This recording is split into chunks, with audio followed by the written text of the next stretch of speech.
ഇതാ മേരിയുടെ പുതപ്പല്ലേ? അല്ലേ? ആ, അത് തന്നെ എനിക്കും അറിയേണ്ടത്. അവളുടെ ഒരു പുതപ്പ്. ആ, ഇതാ പരമന്റെ ഭാര്യയല്ലേ? ഓളെവിടെയപ്പ രാവിലെ തന്നെ തുണി തൂക്കി പിടിച്ചോണ്ട് പോണ്.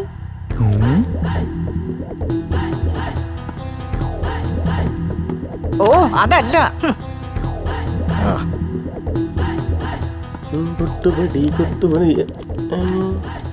നല്ല പരിചയ തുണിയാണ്. അതെ ചേട്ടാ, ചേട്ടാ എന്താ പ്രശ്നം? ആർക്കറിയാം?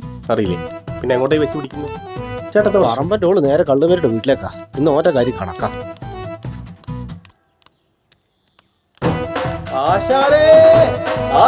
അടുത്ത പണി വരുന്നുണ്ട്.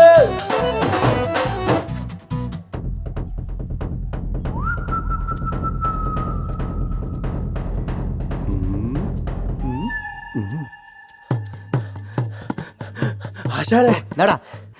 നിങ്ങൾ ഉള്ളതാ മറ്റേ കള്ളുമേരിയുടെ വീട്ടിലേക്ക് വെച്ച് പിടിച്ചിട്ടാ? ആ, എന്താന്നറിയില്ല, കയ്യിലൊരു തുണിയൊക്കെ ഉണ്ട്, കൂടെ കുറെ ആൾക്കാരും. എന്താ പറയുക, നേരത്തെ പറയല്ലടാ. ഇയാളുടെ ഒരു തോക്കും ഒടുക്കത്തെ വെടിവെപ്പും. കിടന്നോടാ ഞാൻ.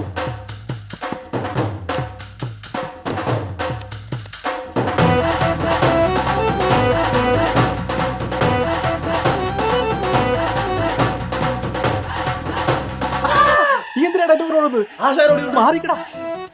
മേരി ഓടിയുണ്ട്. മേരി കുളിയും കഴിഞ്ഞ് തുണി മാറി.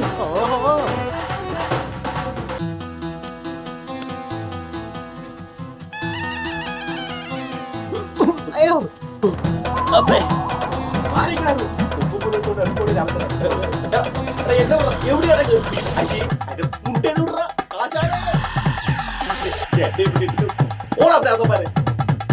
ആശാനേ,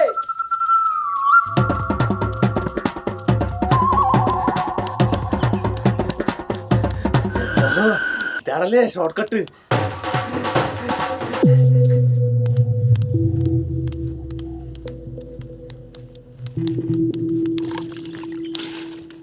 ഓ, നീ ഇവിടെ ഉണ്ടായിരുന്നല്ലേ?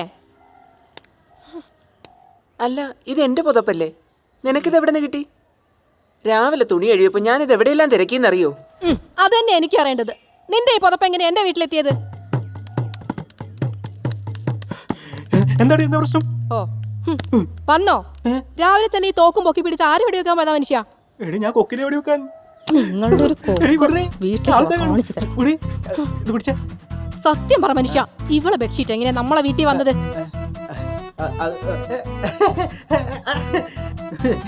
നീ ഇതിനാണോ രാവിലെ ഇത് പൊക്കി പിടിച്ചോണ്ടിങ്ങോട്ട് വന്നത്?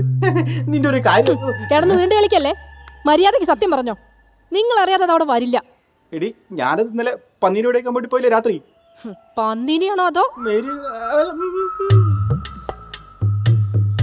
എന്നിട്ട് വെടി വെച്ചാ വെച്ചു, പക്ഷെ കൊണ്ടില്ല. എന്നിട്ടെന്താ? വെടി കൊണ്ടില്ലല്ലോ. ഞാൻ നോക്കുമ്പോഴത്തേക്ക് പന്നീന്റെ മുഖമൊക്കെ അങ്ങ് ചോന്ന് തൊടുത്തിരിക്കുക, ദേഷ്യം പിടിച്ചിട്ടേ. പിന്നെ ഒരു 1.5 മണിക്കൂർ ഞാനും മേരിയും തമ്മിൽ, അല്ലല്ല, ഞാനും പന്നിയും തമ്മിൽ ഭയങ്കര യുദ്ധമായിരുന്നില്ലേ. പിന്നെ ദേഷ്യം പിടിച്ചവരെ എനിക്ക് എന്റെ സ്വഭാവം അറിയില്ലോ. ഒന്നും നോക്കില്ല, താലങ്ങ വിലങ്ങ അടിച്ചാൽ കൊന്നില്ലേ. അതിനല്ലേ നമ്മൾ ഇന്ന് രാവിലെ കറി വെച്ച് കൂട്ടി തന്റെ പൊന്നേ. അതൊക്കെ ശരി, പക്ഷെ ഈ ബെഡ്ഷീറ്റ് എങ്ങനെ നമ്മുടെ വീട്ടിൽ വന്നതെന്ന് എനിക്കറിയണം. നിങ്ങൾക്ക് എന്താ നമ്മുടെ വീട്ടിലെ ബെഡ്ഷീറ്റ് പറ്റത്തില്ലേ?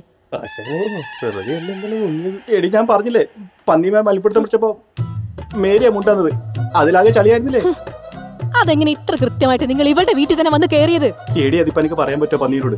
മേരിയുടെ ഇവിടെ അവിടെയുണ്ട്, അതിൽ ഓടണ്ട, നമ്മുടെ വഴി ഓടേ മതിയെന്ന്. അപ്പോ ആ രാത്രിക്ക് നിങ്ങൾ തുണിയില്ലാട്ടോ മനുഷ്യ ആ വീട്ടിൽ ചെന്ന് കേറിയത്? അതാണല്ലോ പതിവ്. എന്റെ കർത്താവേ. എടി, അത് പിന്നെ എന്നാ പിന്നെ ഈ ബെഡ്ഷീറ്റിന് പകരം നിങ്ങൾക്കൊരു മുണ്ട് വാങ്ങി കൊടുത്തൂടായിരുന്നോ? അത് മുണ്ടാന്ന് ഞാൻ ഉടുത്തത്. അല്ല അല്ല, രാത്രി ആയതുകൊണ്ട് മനസ്സിലായില്ല മുണ്ടാന്നോ ബെഡ്ഷീറ്റാണോന്ന്. അല്ലേ മേരി? നിങ്ങളുടെ മുണ്ട് ഞാനിവിടെ കഴുകിയിട്ടിട്ടുണ്ട്, വേണേ എടുത്തിട്ട് പോ. ഓഹോ.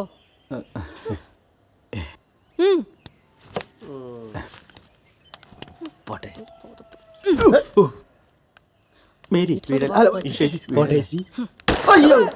എന്താടാ പോയി? എന്നെ ഇതുപോലെ വെടിവെക്കാൻ പഠിപ്പിക്കാമോ? ഞാൻ വെടിവെച്ചതിന് ക്ഷീണം തീർത്തില്ല, അപ്പോഴാ അവന്റെ വെടി.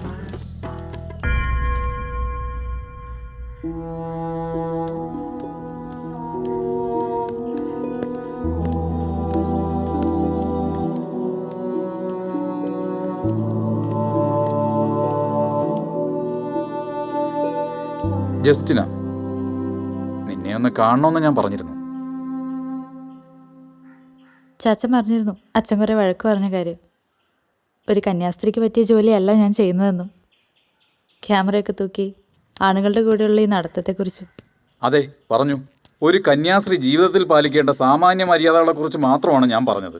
അച്ഛൻ കുറേയൊക്കെ തെറ്റുവരിച്ചെന്ന് തോന്നുന്നു. ഞാൻ എല്ലാ വർക്കുകളും എടുക്കാറില്ല. എനിക്ക് കംഫർട്ടബിൾ ആയിട്ടുള്ളത് മാത്രം. അതും റിലേറ്റീവ്സിനെ കൂടെ കൊണ്ടുപോകാറുണ്ട്. അതും 2 കുട്ടികളെ. ശരി ശരി, ഞാൻ നിന്നോട് തർക്കിക്കുന്നില്ല.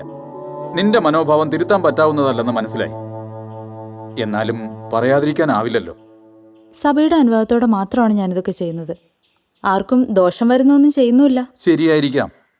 പക്ഷേ കാലാകാലങ്ങളായി സഭയും നമ്മളും പിന്തുടരുന്ന ചില ചട്ടങ്ങളൊക്കെയുണ്ട്. കാലാനുസൃതമായി മാറേണ്ടത് തന്നെയല്ലേ ചട്ടങ്ങൾ അച്ചോ? നിഷേധം കാണിക്കുന്നവരോട് വേദാന്തം പറഞ്ഞിട്ട് ഒരു കാര്യമില്ല. എല്ലാരും കൂടെ പറഞ്ഞു പറഞ്ഞ് എന്നെ നിഷേധിയാക്കാണ്. ഓ, ജസ്റ്റിനെ പൊക്കോളൂ.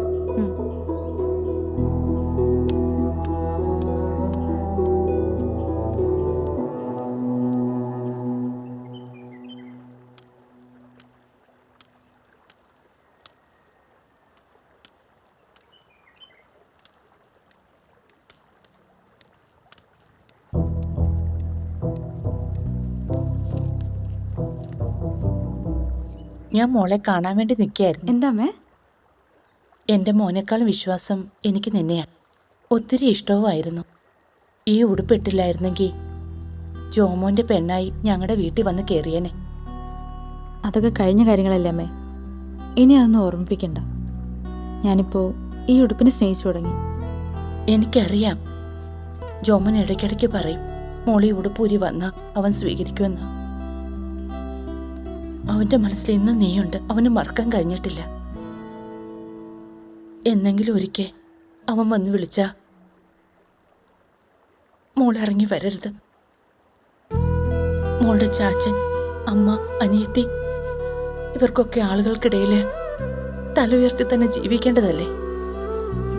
അമ്മ എന്നെ അങ്ങനെയാണോ കരുതിയിരിക്കുന്നത്? അങ്ങനെ വരാനായിരുന്നെങ്കിൽ എനിക്ക് അന്നേ വരായിരുന്നു. അന്നേ ചാച്ചൻ്റെ അമ്മയുടെയൊക്കെ മുമ്പിൽ ജയിക്കാനായിരുന്നെങ്കിൽ അന്നേ ഞാൻ ഇറങ്ങി വരുമായിരുന്നു.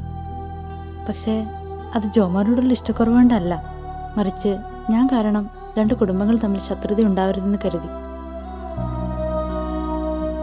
എൻ്റെ ഇഷ്ടങ്ങളെക്കാൾ ഞാൻ വില കൽപ്പിച്ചത് നിങ്ങളുടെയൊക്കെ വാക്കുകൾക്കാണ്.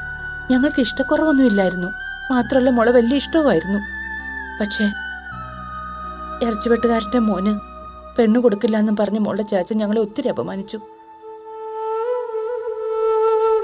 കഴിഞ്ഞു വന്നതിനെ ഓർമ്മപ്പെടുത്തണ്ട അമ്മേ. അമ്മ ഇപ്പോൾ പറയാതെ പറഞ്ഞു വരുന്നത് എന്താണെന്ന് എനിക്ക് മനസ്സിലായി. ജോമ വന്ന് വിളിച്ചാലും ഞാൻ ഇറങ്ങി വരരുതെന്ന്. ഇല്ല, അമ്മയ്ക്ക് എന്നെ വിശ്വസിക്കും. ഞാൻ ഒരിക്കലും അങ്ങനെ ചെയ്യില്ല. ഞാൻ മോളെ കണ്ട കാര്യം ജോമോൻ അറിയണ്ട. അവനോട് പറയരുത്. ഇല്ലമ്മേ, അമ്മ പോയിക്കോളൂ. ഞാൻ ഒരിക്കലും പറയില്ല. മോൾക്ക് എന്നോടൊന്നും തോന്നരുത്.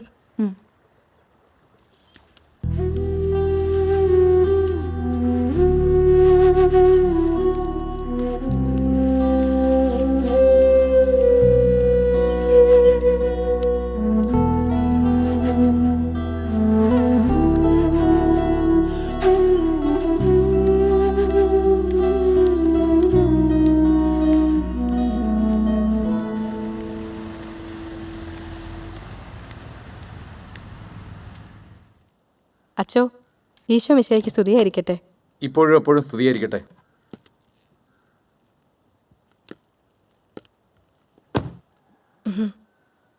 ആ ഷജി, എന്തൊക്കെയുണ്ട് വിശേഷം? നന്നായിരിക്കുന്നു അച്ചോ. എവിടെ പോയിട്ട് വരുവാ? നമ്മളെ ത്രേസ്യ ചേട്ടത്തി വയ്യാതെ കിടപ്പല്ലേ അച്ചോ? എങ്ങനെയുണ്ട് ഇപ്പോ? അസുഖം കുറവുണ്ട്, പക്ഷേ എണീക്കാനൊന്നും മേല. അവരെ ഒന്ന് കാണണം തോന്നി, ഞാനൊന്ന് പോയി കണ്ടതാണ് അച്ചോ. പറമ്പനിപ്പോ എങ്ങനെയാ? പഴയ പോലെ കുഴപ്പങ്ങളൊന്നുമില്ലല്ലോ? മാറ്റമുണ്ട് അച്ചോ. എന്നാലും ചില സമയത്ത് അങ്ങേരുടെ ഒരു നോട്ടം അതെനിക്ക് തീരെ പിടിക്കുന്നില്ല അച്ചോ. ഓ, എന്നാലും മാറ്റമുണ്ട് ആൾക്ക്. അച്ഛനൊന്നും ഉപദേശിച്ച പിന്നെ. Okay okay. ശരി അച്ചോ.